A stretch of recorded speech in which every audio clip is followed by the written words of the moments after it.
আসসালামু আলাইকুম। আল্লাহ তাআলাকে ভালোবাসা একজন মুমিনের জীবনের সর্বোচ্চ লক্ষ্য। এই ভালোবাসা কেবল মুখের দাবির বিষয় নয়, বরং এটি অন্তর, কথা এবং কাজের এক অপূর্ব সমন্বয়। পবিত্র কোরআনে বলা হয়েছে, যারা ঈমান এনেছে তারা আল্লাহকে সবচেয়ে বেশি ভালোবাসে। কোরআন আল্লাহ তাআলার কালাম। প্রিয়জনের চিঠি পড়লে যেমন তার প্রতি ভালোবাসা বাড়ে, তেমনি কোরআন পড়লে আল্লাহর পরিচয় ও তার প্রতি মহানুভবতা সম্পর্কে জানা যায়।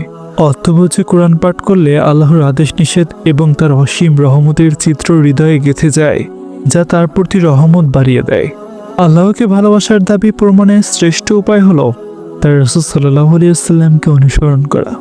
আল্লাহ তাআলা নিজেই বলেছেন, বলুন, তোমরা যদি আল্লাহকে ভালোবাসো তবে আমায় অনুসরণ করো, তাহলে আল্লাহ তোমাদেরকে ভালোবাসবেন।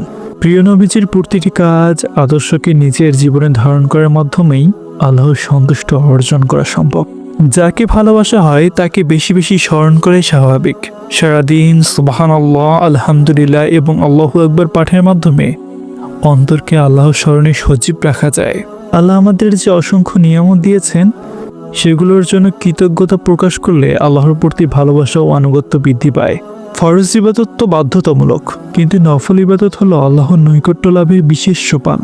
হাদিসে আছে, বান্দা নফল ইবাদতের মাধ্যমে আল্লাহর এতটাই নিকটবর্তী হয় যে শেষ পর্যন্ত আল্লাহ তাআলা তাকে ভালোবাসতে শুরু করেন।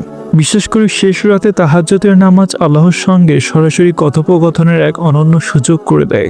নোংরা পাত্রে যেমন দামি বস্তু রাখা যায় না, তেমনি পাপে কলুষিত অন্তরে আল্লাহর মহব্বত স্থায়ী হয় না।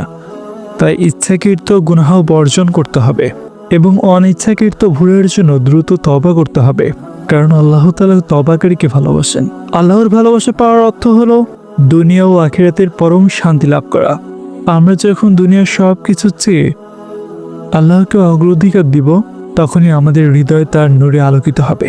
আল্লাহ আমাদের সবাইকে তার প্রকৃত প্রেমিক হওয়ার তৌফিক দান করুন। আর ভিডিওটি ভালো লাগলে চ্যানেলটিকে সাবস্ক্রাইব করে দিন।